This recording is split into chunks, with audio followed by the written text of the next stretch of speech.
বিসমিল্লাহির রহমানির রহিম। আসসালামু আলাইকুম। প্রিয় 2021 সালে এসএসসি পরীক্ষার্থীরা এবং নবম দশম শ্রেণীর শিক্ষার্থীরা, আশা করছি সবাই তোমরা সুস্থ আছো এবং নিরাপদে আছো। অনলাইন ক্লাসে তোমাদের আবারও স্বাগতম। আজ রসায়ন একাদশ অধ্যায়ের কিছু গুরুত্বপূর্ণ বিষয় নিয়ে আলোচনা করব। গত ক্লাসে অ্যালকেনের প্রস্তুত প্রণালী আলোচনা করেছি। আজ অ্যালকিন ও অ্যালকাইনের প্রস্তুত প্রণালী নিয়ে আলোচনা করব। তাহলে শুরু করছি। প্রথমে কিছু গুরুত্বপূর্ণ প্রয়োগমূলক বোর্ড প্রশ্ন নিয়ে আলোচনা করছি। যেমন বেনজিন C6H6 একটি অ্যারোমেটিক যৌগ, কেন ব্যাখ্যা করো। অ্যারোমেটিক যৌগগুলোর বৈশিষ্ট্য নিম্নরূপ। এরা সাধারণত 5, 6 কিংবা 7 সদস্যের সমতুলীয় যৌগ। এতে একান্তর দ্বিবন্ধন অর্থাৎ পর্যায়ক্রমে একটি কার্বন কার্বন একক বন্ধন এবং তারপর একটি দ্বিবন্ধন থাকে। বেনজিনের গাঠনিক সংকেত নিম্নরূপ। এখানে আমরা বেনজিনে আমরা দেখছি যে এখানে C6H6 6টা কার্বন 6টা হাইড্রোজেন আছে। তাহলে আমরা এখানে স্ট্রাকচারটা এরকম লিখতে পারি 1 2 3 4 5 6 6টা কার্বন 6টা হাইড্রোজেন আছে। তারপর বেনজিনের এই চিত্রটাও ঠিক, এটাও ঠিক, এটাও ঠিক। এখানে দেখা যাচ্ছে যে ডিফারেন্সটা কি, এখানে এই ডাবল বন্ডগুলির অবস্থান একটু চেঞ্জ। হ্যাঁ, এখানে ডাবল বন্ডের অবস্থান দ্বিতীয় কার্বনে, এখানে ডাবল বন্ডের অবস্থান এই ষড়ভুজের মধ্যে প্রথম কার্বনে। এখানে আমরা যে দ্বিতীয় কার্বনে যে ডাবল বন্ডগুলি আছে, 3টা ডাবল বন্ড আছে, 3টা ডাবল বন্ডে 6টা, একটা ডাবল বন্ডে দুইটা পাই বন্ধন, পাই ইলেকট্রন আছে। তাই 3টা ডাবল বন্ডে 6টা পাই ইলেকট্রন আছে। এই পাই ইলেকট্রনগুলি হচ্ছে সঞ্চারণশীল, এগুলি ঘুরতে পারে। সেজন্য এখানে এই ডাবল বন্ডগুলি কখনো এখানে হয়, কখনো যখনই ওরা ঘুরতে থাকে, সেজন্য এখানে যখন ডাবল বন্ড হয় তখন এখানে খালি থাকে, আবার যেখানে যখন ডাবল বন্ড হয় এখানে তখন খালি থাকে। বিজ্ঞানী অগাস্ট কেকুল পরীক্ষা করেছেন যে এই ডাবল বন্ডগুলোর যে পাই বন্ধনগুলি, পাই ইলেকট্রনগুলি আছে, এগুলি যেহেতু সঞ্চারণশীল, এগুলি এক জায়গায় থাকে না, ওরা সেজন্য একটা রিং আকারে ষড়ভুজের মধ্যে প্রকাশ করেছেন। তাহলে বেনজিনের এই চিত্রটাও ঠিক, এটাও ঠিক, এটাও ঠিক। গাঠনিক সংকেত থেকে দেখা যায় যে বেনজিন 6 সদস্যের সমতুলীয় চক্রিক যৌগ। এতে একান্তর দ্বিবন্ধন থাকে, অর্থাৎ একটা একক বন্ধন তারপরে দ্বিবন্ধন, একটা একক বন্ধন তারপরে দ্বিবন্ধন, এভাবে পর্যায়ক্রমে থাকে। অ্যারোমেটিক যৌগের যে সকল বৈশিষ্ট্য আছে, যে আমরা দুটো বৈশিষ্ট্যের কথা এখানে বললাম, 5, 6, 7 সদস্যের সমতুল্য যৌগ, এটা একান্তর দ্বিবন্ধন থাকবে, অর্থাৎ একটা একক বন্ধন থাকবে, পরে একটা দ্বিবন্ধন থাকবে। ফার্স্টে যদি দ্বিবন্ধন হয় পরে একক বন্ধন, ফার্স্টে যদি একক বন্ধন হয় পরে দ্বিবন্ধন। এখানে যে 6টা কার্বন আছে, 6টা কার্বনের মধ্যে দেখা যাচ্ছে 3টা দ্বিবন্ধন আছে আর 3টা হচ্ছে একক বন্ধন। একক বন্ধনগুলি সাধারণত বলা হয় সিগমা বন্ধন, আর দ্বিবন্ধনগুলির মধ্যে একটা সিগমা বন্ধন অবশ্যই থাকবে এবং একটা পাই বন্ধন। যেহেতু এই বেনজিনের মধ্যে অ্যারোমেটিক যৌগের সকল বৈশিষ্ট্য বিদ্যমান, তাই এই বেনজিন একটি অ্যারোমেটিক যৌগ ব্যাখ্যা করা হলো। এবার আমরা 2 নম্বর প্রশ্নে যাচ্ছি। আমরা গত ক্লাসে অ্যালকেনের প্রস্তুত প্রণালী শিখিয়েছি। এখন অ্যালকেনকে কেন প্যারাফিন বলা হয়, এই প্রশ্নটা বোর্ডে থাকে প্রায়। প্যারাফিন শব্দের অর্থ হচ্ছে আসক্তিহীন। যে কোনো অ্যালকেনের মধ্যে হয় কার্বন কার্বন একক বন্ধন অথবা কার্বন হাইড্রোজেন একক বন্ধন থাকে। এই একক বন্ধনগুলোকে সিগমা বন্ধন বলা হয়। যে কোনো একক বন্ধনকে আমরা সিগমা বন্ধন নামে জানি। এরা খুবই শক্তিশালী এবং স্থায়ী, ফলে এই ধরনের বন্ধন ভাঙা খুবই কঠিন। এরা তীব্র অ্যাসিড, ক্ষারক, জারক, বিজারক ইত্যাদির সাথে বিক্রিয়া করতে পারে না। তাই অনেকটা রাসায়নিকভাবে তারা নিষ্ক্রিয়, একদম পুরোপুরি না, অনেকটা রাসায়নিকভাবে নিষ্ক্রিয়। এই জন্য অ্যালকেনকে যেমন methane, ethane, propane, butane, pentane, hexane, heptane, যত অ্যালকেন আছে সবাইকে প্যারাফিন বলা হয়। আর একটা গুরুত্বপূর্ণ প্রশ্ন, ইথেন এবং ইথিনের মধ্যে কোনটি কম দাহ ব্যাখ্যা করো। ইথেন হচ্ছে আমরা জানি C2H6, এখানে 2টা কার্বন, এখানে হচ্ছে 6টা হাইড্রোজেন, এবং ইথিন হচ্ছে 2টা কার্বন 4টা হাইড্রোজেন। ইথেন এবং ইথিনের মধ্যে দেখা যাচ্ছে যে কার্বন সংখ্যা 2 জায়গায় সমান, এখানে 2টা, এখানে 2টা, এখানে হাইড্রোজেন হচ্ছে 6টা, এখানে হাইড্রোজেন হচ্ছে 4টা, অর্থাৎ কি ইথিনের মধ্যে 2টা হাইড্রোজেন কম থাকে। ইথেন এবং ইথিন উভয় কার্বন এবং হাইড্রোজেনের সমন্বয়ে গঠিত হাইড্রোকার্বন। এটা ইথেন একটা হাইড্রোকার্বন, এবং যেহেতু হাইড্রোজেন এবং কার্বনের সমন্বয়ে গঠিত। ইথিনও একটা হাইড্রোকার্বন, যেহেতু কার্বন এবং হাইড্রোজেনের সমন্বয়ে গঠিত। এদের গাঠনিক সংকেতগুলো আমরা দিলাম। ইথিনের ক্ষেত্রে 2টা কার্বন 6টা হাইড্রোজেন, 1 2 6টা হাইড্রোজেন। ঠিক একইভাবে ইথিনের ক্ষেত্রে 2টা কার্বন 4টা হাইড্রোজেন, যেহেতু হাইড্রোজেনের সংখ্যা এখানে কম, সেজন্য এখানে একটা দ্বিবন্ধন থাকবে। দ্বিবন্ধনের মধ্যে একটা পাই বন্ধন, একটা সিগমা বন্ধন। আর যতগুলি একক বন্ধন থাকে, একটু আমরা আগে শিখিয়েছি, আমরা যত একক বন্ধনগুলি হচ্ছে কি, একক বন্ধনই হচ্ছে সিগমা বন্ধন। এই বন্ধনগুলি খুবই শক্তিশালী, এগুলি ভাঙতে পারে না, এই জন্য এদেরকে প্যারাফিন বলা হয়েছে। আর যেহেতু ইথিনের মধ্যে কি একটা পাই বন্ধন আছে, সিগমা বন্ধন আছে, পাই বন্ধনগুলি ভেঙে সাধারণত বিক্রিয়া অংশগ্রহণ করে। কার্বন কার্বন একক বন্ধনের তুলনায় কার্বন কার্বন দ্বিবন্ধন অক্সিজেন গ্যাসের সাথে গ্যাসের প্রতি অধিক সংবেদনশীল। ইথেনে যেহেতু একটি দ্বিবন্ধন আছে, আমরা দেখি স্ট্রাকচার থেকে ইথেনে যেহেতু একটি দ্বিবন্ধন আছে, তাই এরা খুব সহজেই ইথেনের তুলনায় ইথিন অক্সিজেনের সাথে দহন বিক্রিয়ায় অংশগ্রহণ করে এবং জ্বলে ওঠে। সকল একক বন্ধন সিগমা বন্ধন। ইথিনে একটি পাই বন্ধন আছে। এই পাই বন্ধনগুলো অপেক্ষাকৃত কম শক্তিশালী, ফলে সহজেই ভেঙে বিক্রিয়ায় অংশগ্রহণ করে। তাই ইথেন এবং ইথিনের মধ্যে ইথিন হচ্ছে বেশি দাহ, ইথেন হচ্ছে কম দাহ পদার্থ। তাহলে আমরা তিনটা গুরুত্বপূর্ণ প্রয়োগমূলক প্রশ্ন নিয়ে আলোচনা করলাম। এখন একটু আগে আমরা বলেছি যে অ্যালকেনকে প্যারাফিন বলা হয়, অর্থাৎ এরা কি রাসায়নিকভাবে নিষ্ক্রিয়, রাসায়নিক বিক্রিয়া তেমন অংশগ্রহণ করে না। তারপরে একটা ব্যতিক্রমধর্মী একটা রাসায়নিক বিক্রিয়া অংশগ্রহণ করে, সেটা হচ্ছে কি, আমরা জানি অ্যালকেন রাসায়নিকভাবে অনেকটা নিষ্ক্রিয়, এদেরকে প্যারাফিন বলা হয়। একটু আগে যা বলেছিলাম, শিখিয়েছি। প্যারাফিন অর্থ হচ্ছে আসক্তিহীন। এরা অ্যাসিড, ক্ষারক, জারক, বিজারকের সাথে বিক্রিয়া করে না। তারপরেও এরা কিছু রাসায়নিক বিক্রিয়া অংশগ্রহণ করে, যেমন ক্লোরিনের সাথে অ্যালকেনের একটা বিক্রিয়া আছে, খুবই গুরুত্বপূর্ণ বিক্রিয়াটা, এটাকে হ্যালোজেন প্রতিস্থাপন বিক্রিয়া বলা হয়। অতিবেগুনি বা আল্ট্রাভায়োলেট আলোর উপস্থিতিতে মিথেন, যেটা একটা অ্যালকেন, এর সাথে বিক্রিয়া করে ক্লোরিন, মিথেনের সাথে বিক্রিয়া করে টেট্রাক্লোরোমিথেন উৎপন্ন করে, CCl4 টেট্রাক্লোরোমিথেন উৎপন্ন করে। এখানে এই বিক্রিয়াটা ক্লোরিনের সাথে 4টা ধাপে সম্পূর্ণ হয়। তাহলে বিক্রিয়াটা আমি দেখাচ্ছি। ক্লোরিন যখন মিথেন একটা অ্যালকিন ক্লোরিনের সাথে প্রতিস্থাপন বিক্রিয়া করে, এটাকে হ্যালোজেন প্রতিস্থাপন বলা হয়। আমরা জানি ক্লোরিন, ফ্লোরিন, ব্রোমিন, আয়োডিন, অ্যাস্টাটাইন, এগুলোকে হ্যালোজেন বলা হচ্ছে। এখানে মিথেন থেকে একটা হাইড্রোজেনকে সরায়, এখান থেকে একটা ক্লোরিন নিয়ে ফেলে, একটা ক্লোরিন যুক্ত হবে, একটা হাইড্রোজেন, 4টা ধাপে হবে, প্রত্যেকটা ধাপে একটা হাইড্রোজেনকে এসে সরাই দিবে। এখানে CH4 ছিল, এখানে CH3 হবে, এখান থেকে একটা ক্লোরিন নিয়ে গেল, তাহলে CH3Cl, আর এখানে একটা হাইড্রোজেন থাকলো, এই হাইড্রোজেনের সাথে একটা ক্লোরিন যুক্ত হয়ে এখানে HCl উৎপন্ন হবে। প্রতিটা ধাপে HCl হবে, প্রতিটা ধাপেই হাইড্রোক্লোরিক অ্যাসিড বা হাইড্রোজেন ক্লোরাইড গ্যাস উৎপন্ন হবে।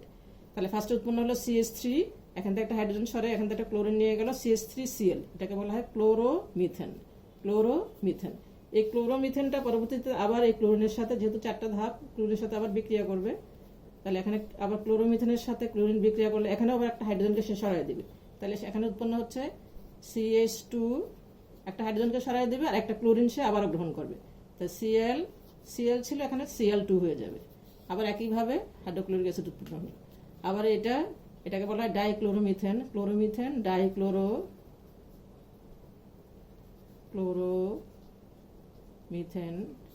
ডাইক্লোরোমিথেন আবারও যখন ক্লোরিনের সাথে যুক্ত হবে আল্ট্রাভায়োলেট রশ্মির উপস্থিতিতে, তখন সে আবার আরো একটা হাইড্রোজেনকে সরাই দিবে, একটা ক্লোরিন আবার গ্রহণ করবে।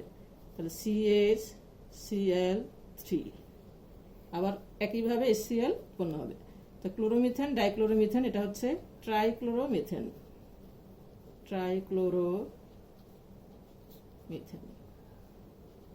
ট্রাইক্লোরোমিথেন আবার ক্লোরিনের সাথে যুক্ত হয়ে আবার আর একটা হাইড্রোজেন ছিল, সেটাকে সে সরাই দেবে, তখন উৎপন্ন হবে CCl, এখান থেকে একটা ক্লোরিন সে গ্রহণ করবে, এখানে হয়ে যাবে Cl4 টেট্রাক্লোরোমিথেন।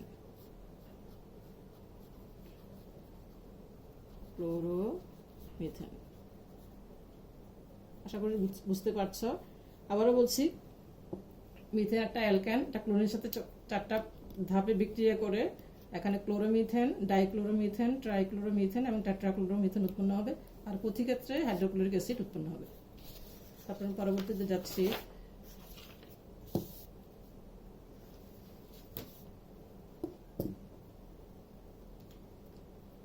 এবার হচ্ছে অ্যালকিন প্রস্তুতি। ইথাইল ক্লোরাইডের থেকে 1 নম্বর প্রস্তুতি হচ্ছে ইথাইল ক্লোরাইড থেকে। ইথাইল ক্লোরাইডের সাথে সোডিয়াম হাইড্রোক্সাইডের জলীয় দ্রবণে উত্তপ্ত করলে ইথেন উৎপন্ন হয়। তাই ইথাইল ক্লোরাইডের সাথে যদি আমরা সোডিয়াম হাইড্রোক্সাইডকে আমরা রিঅ্যাকশন করাই, CH3CH2Cl, এটা হলো ইথাইল ক্লোরাইড, এখানে সোডিয়াম হাইড্রোক্সাইড NaOH, আমরা জানি সোডিয়াম হাইড্রোক্সাইডের সংকেত হচ্ছে এত, এটা আমরা বিক্রিয়া করলে উৎপন্ন হবে ইথিন। ডাবল বন্ড, যেহেতু ইথিন, ডাবল বন্ড দিয়ে আমরা লিখব CH2CH2, ইথিন এবং সোডিয়াম ক্লোরাইড প্লাস NaCl। এখানে এই সোডিয়ামটা ক্লোরিনটাকে নিয়ে NaCl তৈরি হবে, আর এখানে একটা হাইড্রোজেন এখানে যুক্ত হয়ে পানি উৎপন্ন হবে।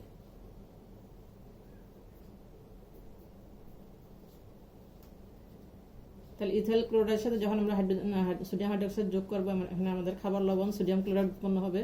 আর এখান থেকে একটা হাইড্রোজেন নিয়ে ওএস এর সাথে যুক্ত হয়ে একটা পানি তৈরি হবে, আর এখানে উৎপন্ন হবে যে আমরা অ্যালকিনটা প্রস্তুত করবো সেটার নাম হচ্ছে ইথিন। 2 নম্বর, ইথাইল বা ইথাইল অ্যালকোহল থেকে ইথানলের সাথে অতিরিক্ত গাঢ় সালফিউরিক অ্যাসিডের উত্তপ্ত করলে ইথিন উৎপন্ন হয়, এবং যেটা একটা অ্যালকিন এবং পানি উৎপন্ন হবে। ইথাইল বা ইথাইল অ্যালকোহল থেকে, ইথাইল অ্যালকোহলের সংকেত হচ্ছে আমরা জানি C2H5 C2H5OH। আমরা স্ট্রাকচার হিসেবে যদি আমরা লিখি, এটা লিখতে পারবো CH3 CH2OH, অতিরিক্ত আমরা গাঢ় sulphuric acid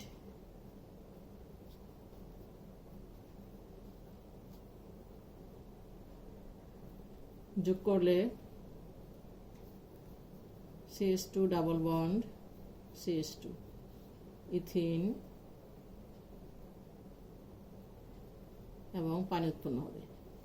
CH2 double bond, এখান থেকে একটা হাইড্রোজেন নিয়ে এখান থেকে এখানটা CH2 ডাবল বন্ড CH, এখানটা একক বন্ধন চলে আসবে, একটা একক বন্ধন আছে, একটা বন্ধন চলে আসবে, আর OH এর সাথে একটা হাইড্রোজেন দিয়ে পানি তৈরি হবে প্লাস পানি। তাহলে আমরা অ্যালকিন প্রস্তুতির 2টা প্রস্তুতি দেখলাম, একটা হচ্ছে ইথাইল ক্লোরাইড থেকে আর একটা হচ্ছে ইথানল বা ইথাইল অ্যালকোহল থেকে। ইথাইল ক্লোরাইডের সাথে আমরা যখন সোডিয়াম হাইড্রোক্সাইড যুক্ত করব তখন আমাদের ইথিন উৎপন্ন হবে এবং সোডিয়াম ক্লোরাইড এবং পানি উৎপন্ন হবে। আর ইথাইল অ্যালকোহলের সাথে যখন আমরা গাঢ় সালফিউরিক অ্যাসিড যোগ করব তখন আমাদের ইথিন এবং পানি উৎপন্ন হবে। এইগুলো আমাদের অ্যালকিন প্রস্তুতি। এখন হচ্ছে অ্যালকাইন প্রস্তুতি। এটা হচ্ছে ক্যালসিয়াম কার্বাইড, যেটা আমাদের ক্যালসিয়াম কার্বাইডের সাথে পানি যোগ করলে ইথাইন বা এসিটিলিন উৎপন্ন হয় এবং ক্যালসিয়াম হাইড্রোক্সাইড উৎপন্ন হয়। ক্যালসিয়াম কার্বাইড সাধারণত ফল পাকাতে, আমরা জানি ফল পাকাতে এই ক্যালসিয়াম কার্বাইডটা ব্যবহৃত হয়। ক্যালসিয়াম কার্বাইড CaC2,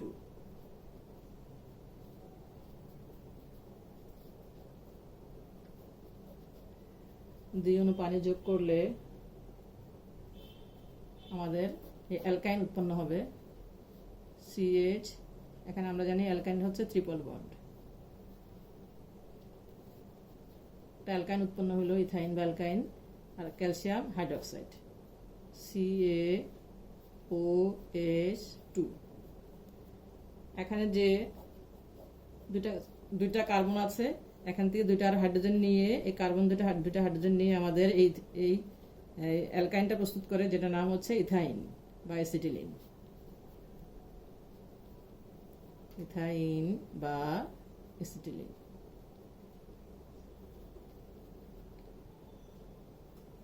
আর সাথে উৎপন্ন হবে ক্যালসিয়াম হাইড্রোক্সাইড। আর এই ক্যালসিয়াম ক্যালসিয়াম এখান থেকে দুটা অক্সিজেন, দুইটা ওয়েস নিয়ে এখানে দুটা ওয়েস নিয়ে এখানে আমাদের ক্যালসিয়াম হাইড্রোক্সাইড উৎপন্ন করবে। আর এখানে দুইটা কার্বন এখান থেকে দুটা হাইড্রোজেন নিয়ে এই এসিটিলিন উৎপন্ন করবে। তাহলে ক্যালসিয়াম কার্বাইডের সাথে যদি আমরা পানি যোগ করি, তা আমাদের ইথিন বা এসিটিলিন বা অ্যালকাইন প্রস্তুত হবে এবং সাথে সাথে আমাদের ক্যালসিয়াম হাইড্রোক্সাইডও উৎপন্ন হবে। তো অ্যালকাইনের তোমাদের বইয়ে অ্যালকাইন প্রস্তুতির একটা প্রস্তুতি আছে, সেটা দেখাই দিলাম। এখন আমরা যাচ্ছি অ্যালকাইনের রাসায়নিক ধর্মে।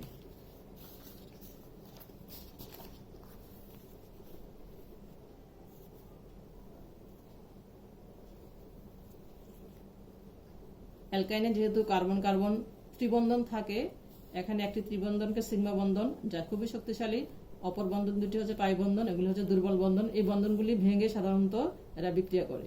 এই দুর্বল বন্ধনগুলি ভেঙে সংযোজন বিক্রিয়ায় অংশগ্রহণ করে। হাইড্রোজেন সংযোজন, নিকেল প্রভাবকের উপস্থিতিতে ইথাইন আমরা যে অ্যালকাইনটা তৈরি করলাম, যেটাকে আমরা এসিটিলিন বলি, এর সাথে যদি আমরা হাইড্রোজেনে যুক্ত করি, তাহলে 180 ডিগ্রি থেকে 200 ডিগ্রি সেন্টিগ্রেড তাপমাত্রা উত্তপ্ত করলে এই ইথেনটা উৎপন্ন হবে। তাহলে রিঅ্যাকশনটা আমরা দেখি। ইথাইন ট্রিপল বন্ড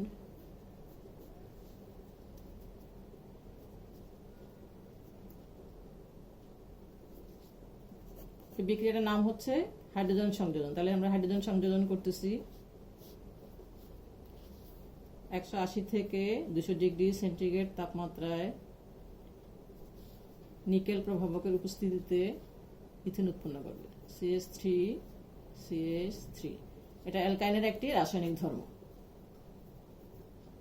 এই অ্যালকাইন ত্রিবন্ধন যুক্ত এসিটিলিন হাইড্রোজেনের সাথে যুক্ত হয়ে নিকেল প্রভাবকের উপস্থিতিতে 180 থেকে 200 ডিগ্রি সেন্টিগ্রেড তাপমাত্রায় একক বন্ধন যুক্ত ইথেন উৎপন্ন করবে। 2 নম্বর, ব্রোমিন সংযোজন। ইথাইন CH2 ট্রিপল বন্ড এর মধ্যে যদি আমরা লাল বর্ণের ব্রোমিন দ্রবণ যোগ করি তাহলে টেট্রা ব্রোমো ইথেন উৎপন্ন হয়। এই বিক্রিয়ায় ব্রোমিনের লাল বর্ণ অপসারিত হয়, সরে যায় বা চলে যায়। এই জন্য এই ইথাইন যে অসম্পৃক্ত যৌগ, এই বিক্রিয়া দ্বারা তা প্রমাণিত হয়। তাহলে বিক্রিয়াটি আমরা দেখি। এসিটিলিন বা ইথাইন ব্রোমিন সংযোজন, ব্রোমিনের সাথে যুক্ত হয়ে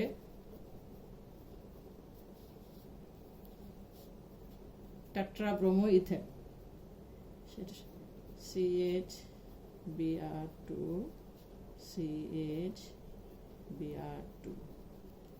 এটার নাম হচ্ছে টেট্রা ব্রোমো ইথেন। আবারও বলছি, এটা খুবই গুরুত্বপূর্ণ ব্রোমিন সংযোজন। এটাকে ইথেন যে অসম্পৃক্ত যৌগ, ইথাইন যে অসম্পৃক্ত যৌগ, এই বিক্রিয়া দ্বারা প্রমাণিত হয়।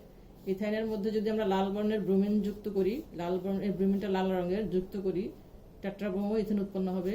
এই বিক্রিয়া ব্রোমিনের লাল বর্ণ যখন আমরা ইথাইনের সাথে যুক্ত করব, তখন এই ব্রোমিনের যে লাল বর্ণ থাকে, লাল বর্ণটা অপসারিত হয়ে যাবে।